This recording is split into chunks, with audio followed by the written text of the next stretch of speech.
দেৱী মাৰ বিদায়ৰ সময়খিনি যে সঁচাকৈ বহুত দুখ লগা হয়। ইমান ধুনীয়াকৈ এখন পূজা পতা হয়, ইমান ধুনীয়াকৈ দেৱী মাক সজোৱা হয়। তাৰপিছত যেতিয়া শেষৰ দিনাখন দশমী দিনাখন যেতিয়া উলিয়াই দিয়া হয়, আঁতৰাই দিবৰ কাৰণে বহুত দুখ লাগে।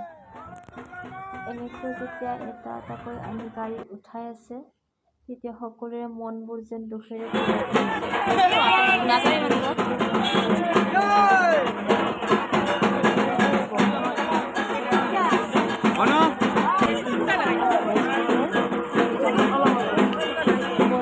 দেৰি নকৰি আমি একেলগে ওলাই যাওঁ।